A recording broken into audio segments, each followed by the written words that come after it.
Hi, my name is Daniel Posney, and this is Shifting Perspectives. We're going to go for about 10 minutes, and the topic today is overwhelm. And this is a topic that I'm really excited about. I'm excited about all of them, obviously, but this one because I can get overwhelmed. And, when I was a kid, and still to this day, I'm what they would call a sensitive empath. So, what that means is I can feel other people's emotions, which really helps me with my counseling work.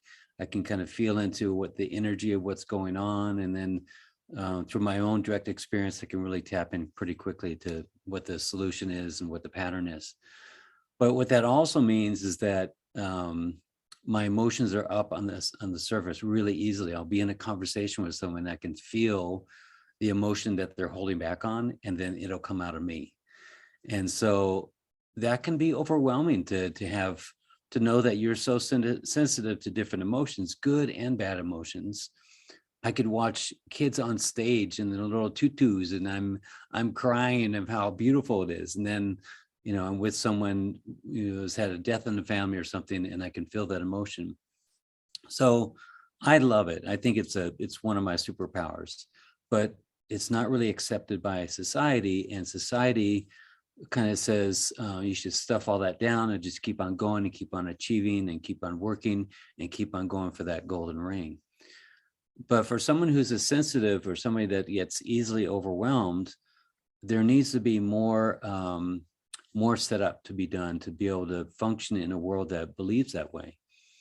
So the thing that I can get into is I'm relaxing, and then my wife will ask me to do something, and right when she asks me, I'm thinking about the 5 things that I need to do. And so that one little thing that she's just asked me, this little thing, I start feeling overwhelmed. And she's not trying to overwhelm me, and she's not overwhelming me. So, but I'm feeling this overwhelm, and I'm thinking she doesn't know how many things that I have to do. But that's just my friend Mark just has this in his program that says um, overwhelm is an indulgent emotion. And at first, when I heard that, I kind of got a little triggered. What do you mean it's an indulgent? It's a real emotion. I do feel overwhelmed. But really, when I started to look at it more, it is what they would call an indulgent. I think that's the right word that they use. It's one that it's kind of it's a lot of, oh man, the world is so crazy, and we really indulge in this emotion. We really go into it and really kind of pull it apart and use as much of it as we can. So we can use that to stay in victim consciousness. And so the overwhelm and the victim consciousness kind of goes hand in hand. So if you ever feel yourself that you're feeling overwhelmed, see how much little victim consciousness is in there. Poor me, look what's being done to me. I can't believe this is happening. This is so overwhelming. And it just gets into a big, you can imagine, I'm really exaggerating, but you can imagine a real dramatic actor, actress, and they're really playing it up. And that's what I can do sometimes is, my feelings, my emotions, my thoughts, and they could just start kind of they go out there on the overwhelm. So I want to share with you some insights that I was just meditating on overwhelm.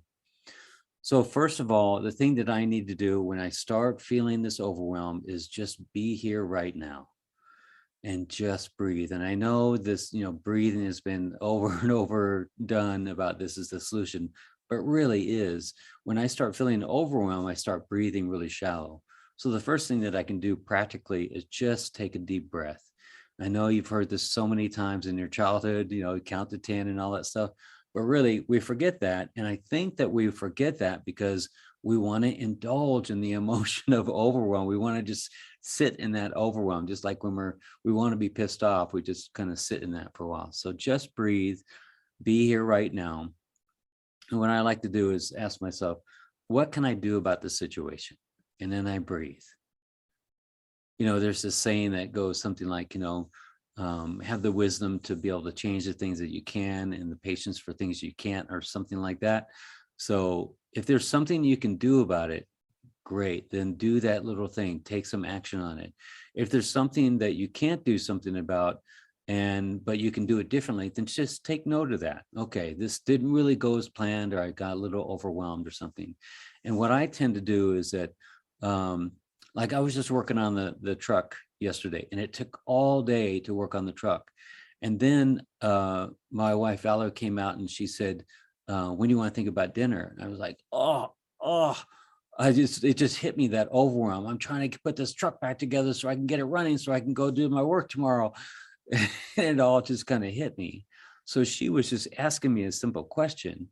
But what I needed to do in that moment is say, hold on a second, you're going to get the truck together. Is there anything that you could change about this? Well, right now, all I can do is put the truck back together, put the wires back together, put the floor mat back together, and stop going further on the project. So I still have things to do on that truck to get it what I'm working on going. But I started to go further on the project, which was something I would do in the past. Instead of stopping where I was and boxing everything up and packing everything up and getting it going, in the past, I would just keep on with the project and just keep on going. And I run myself down so low. And then I would have this overwhelm. So this time I decided that I'm just going to box it up, put it back together so it's drivable, and then I'll finish the truck today or tomorrow. So that's one thing you can do, is there something that you can do about the situation now? Something has to be done right now. Okay, got to do that thing. There's no way out of it. But you can stop pushing it. You can stop adding more things to it, to kind of cut your losses, sort of.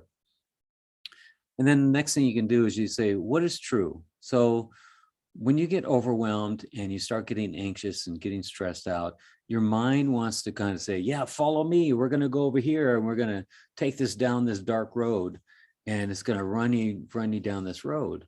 But what you can ask yourself is before, so imagine that your mind is this other being, and you can say, hold on a second. I'm not going to go with you right now. For right now, I just need to get some clarity. And your mind is going, what do you mean get some clarity? Just come with me. So you can just say, hold on a second, what's true right now? So as you start to feel anxious, you start to worry, you start to get overwhelmed, just ask yourself, okay, what's really going on right now? What am I getting overwhelmed about? Well, if I don't do this and this is going to happen, if I don't do that, and that's going to happen. Okay, what's happening right now? Just be here right now with it. Ask yourself, what is the only thing that's true right now? The only thing that's true right now is there's this thing that I have to deal with. But it doesn't mean anything beyond that way. Let's say I had an illness or had an accident or something. That doesn't mean all those things that we want it to mean, what our mind is saying. The thing is that I've broken my leg. Okay, what I know right now is a hell of a lot of pain. Okay, I'll deal with that pain right now. And it takes me to that moment right now. But anywhere after that, I don't need to go there right now. So you ask yourself, what is this situation leading your thoughts to? If it's leading you down this path of that you're going to lose something, or this is going to happen to you, this is a real good opportunity to look at that and say, okay, where does this idea come from? Because you have a choice. Something happens to you, or something is being overwhelming to you, and you have a choice of just being in that, or letting your mind take you down this road of all these things are going to happen to you. And this comes from someplace. This idea, it's some movie that you watched, or some situation that you experienced, or some environment that you were in when you were a kid, and that caused you to go down this path of your mind said, okay, I'm looking back on my records and I can see that if this, if then kind of thing. So there's this programming language that says, if then, if this happened, then this will happen. So that's where we need to just hold off on that and see where that came from. And there's an opportunity to heal when that first came in your life. So you ask yourself, how is this feeling similar to how you felt in your childhood?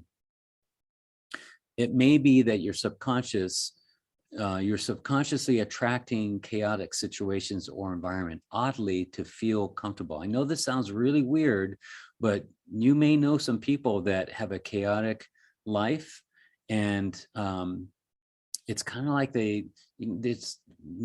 other people will have a normal situation in the same environment as them, but they create this chaotic environment. And I've talked to many people that admit and say, yeah, I have a chaotic, stress-filled life. And that's what my childhood was. And I feel a little bit more comfortable being in that chaos. Like everybody was yelling at each other and, punching walls and stuff like that. And that person feels like that's just kind of normal. And the reason why some people say that it's normal to them or it feels comfortable is because when you're in a chaotic environment and you feel overwhelmed and anxious, usually your things are on, all your senses are on, and you're more alert and more aware. And your mind says, this is a safer place to be. So it's actually, for some people, it's a more comfortable, safe place to be chaotic and be, kind of anxious and alert about everything. And I tried to do some of that when I was a kid. I tried to be more alert and anxious about everything, but that didn't really work. So just know that if you're one of those people that kind of feels comfortable in that, your mind has been running the show. And part of what I do is I help people to have their mind stop running the show. And your mind wants to say, yeah, but we're one and the same, and this is what we are, and all that kind of thing. But it's not really true. So first thing you can do is you can calm your heart, take some breaths. And what I like to do is I like to focus on my heartbeat and on my pulse and start to lower that heartbeat down. Like when I used to give blood, I used to like kind of play around with this and see how low I would get it. Because then I'd like to get like the people taking my blood a little bit freaked out. And they would have to come to me and say, you're getting audited by the IRS. And so I would just kind of play with that. But you can lower your heartbeat just by certain type of breathing and little meditation and going into it that way. So, but what's more powerful and more a better guidance is to use your body's feeling and your inner knowing to guide you instead of your chaotic mind. It seems like it's a normal place to allow your mind to run everything because it's so alert. But your body and your body consciousness is even more alert than your own mind. In fact, it's your body that is feeding your mind. So what you're getting from the mind, all this alertness and anxiousness and overwhelm, is all that static that comes from the mind instead of the raw data that comes from your body. So if you're a sensitive like me, you need to really, there's some things that you really need to do so that you're not overwhelmed with all this data and input from the world. You need to set boundaries and you need to find out what your own needs are, and you need to cultivate your own environment. So what I needed to do is I needed to kind of preset my environment and organize what I was going to be involved in and for how long. And I needed to start setting boundaries instead of just going into something and then having someone ask something of me and then me getting upset because I feel overwhelmed. So I need to kind of really kind of set the stage. I'm going to do it for this long and I'm going to stop at this time, and I'm not going to push this until I'm just completely wonked out. So, you have to also know, if you're sensitive and you're feeling overwhelmed, that others are not out to harm you or to overwhelm you. You are the one that's feeling overwhelmed. So check for being in any victim consciousness with this. And what are you really feeling overwhelmed with or anxious or upset about? And what I found is that I needed to breathe about this and I needed to meditate on this and ask myself, I'm feeling overwhelmed about this particular thing, but actually I'm overwhelmed about the world. And for a sensitive like me, I get really touched by the pains in the world and the joys in the world. And what's actually happening is I'm feeling everything and I'm getting overwhelmed with the world. I'm thinking it's about this one particular situation, me working on the truck or whatever, but it's really about the world. So here are some things that you can do. You need to start asking for what you want. And just know that most people will say yes. And I think that they don't honor that and they don't say yes for some authentic asking for something good for you, then, start to look at that. But most people will say yes, and most people want to support you and love you and give you exactly what you need. And if you say it in a way that's, loving and tender and authentic, you really can't go wrong. But you're probably so used to not asking for what you want because you're worried about losing love or being too needy or whatever the thing is. And so you just go without and go without, and you just overwhelm yourself. I'm talking about myself. The other thing that you can do is to create space around you in the form of time and organization of tasks. So, for us that get overwhelmed, you got to say, this is what I can do today. This is what I can do tomorrow. Everything doesn't need to get done today, because what I've done is I'll take on a task and I'll go, oh, I got some spare time. I'll take care of this too and take care of that too. And then I'll get overwhelmed.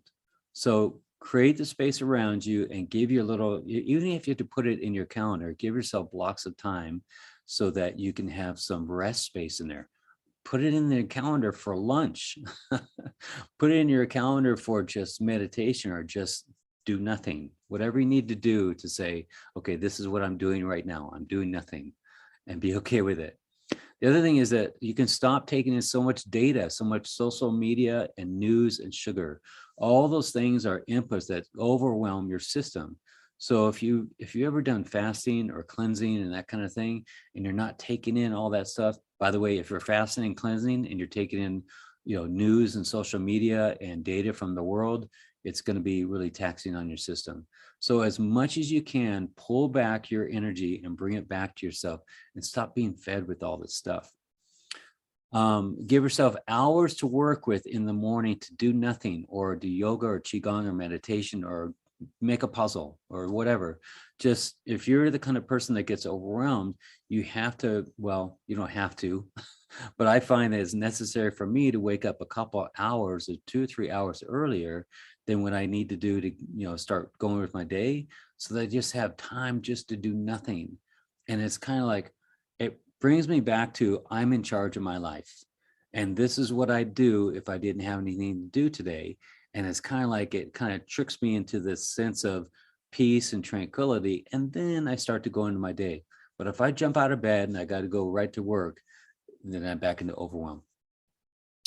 The other thing is, give yourself a cool down period before you go to bed. So don't go through your day and finish all your tasks and your computer and stuff like that, and then try and go right to bed. Especially if you're bringing your computer to bed or your phone to bed, it's like whatever you're bringing to your bed, whatever you're bringing to your sleep, you're going to have in your dreams, and it's going to bring that energy to that. So what's really cool about this is that I've given you lots of practical advice about this. And if you're not doing some of these, great, it can only get better. But I want to ask you one last question. And it's not so practical, but more metaphysical, I guess, is why is it that you feel you need to be in overwhelm? So that's a good question to ask, is that if you really take on the idea that through my thoughts and beliefs and actions and my vibration of consciousness, I am feeling overwhelmed. Is there something that you feel like inside and subconsciously is needing to be created? Is there some attention that you need, or is there some safety that you're trying to provide, or what's behind that? Because this isn't happening to you. This is an energy that you're somehow creating by your actions, the way that you do things, and the way you kind of set up or don't set up your environment.